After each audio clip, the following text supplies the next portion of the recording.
চশমা museum, a house of world class, জলট্যাক মোড়, বহরমপুর মডার্ন হোটেলের সামনে।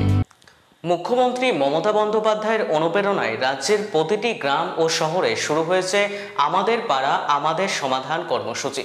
প্রত্যেক বুথ পিছু 10 লক্ষ টাকা বরাদ্দ করা হয়েছে ছোট ছোট সমস্যার সমাধানের জন্য। আজ বৃহস্পতিবার বহরমপুর 10 নম্বর ওয়ার্ডের লিপিকা উচ্চ বিদ্যালয়ে শুরু হলো এই কর্মসূচি। ক্যাম্পে এসে সাধারণ মানুষের অভিযোগ জানাতে অসুবিধা হচ্ছে কিনা তা দেখতে সরজমিনে হাজির হলেন বহরমপুরের সাংসদ ইউসুফ পাঠান। সঙ্গে উপস্থিত ছিলেন বহরমপুর পৌরসভার পৌরপিতা নারুগোপাল মুখার্জি।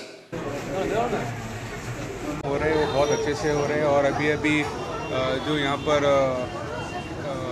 रेलवे के जो काम है, अंडर ब्रिज और ओवर ब्रिज, उसके भी काम अच्छे से चल रहे हैं।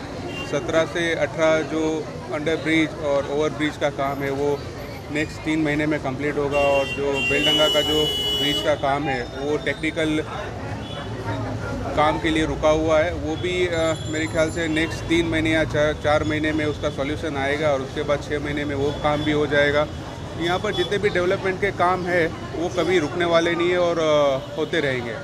চেয়ারম্যান হিসেবে কাজ করছি, সেগুলো আমরা এবার ভাকরি পঞ্চায়েতে যাব। আজকে বহরমপুর লিপিকা গার্লস স্কুল পঞ্চায়েতে 6টা বুথের যে ক্যাম্প, সেখানে ভালোভাবে দেখলেন, এখানে 10 নম্বর ওয়ার্ডে অভিক চৌধুরী করছে, সেটাকে আমরা করালাম, সেটাকে আমরা ভালো করে এনকোয়ারি করালাম যে লোকের কতটা এই ক্যাম্পের মধ্যে উপকার পাচ্ছে, সেটা উনি দেখলেন এবং যদি কোনো জায়গায় খামতি থাকে সেটা উনি মানে বলবেন, কথা বলবেন এবং ডিস্ট্রিক্ট অ্যাডমিনিস্ট্রেশনের কথা বলে সেটাকে আরও ত্বরান্বিত করার চেষ্টা করবেন।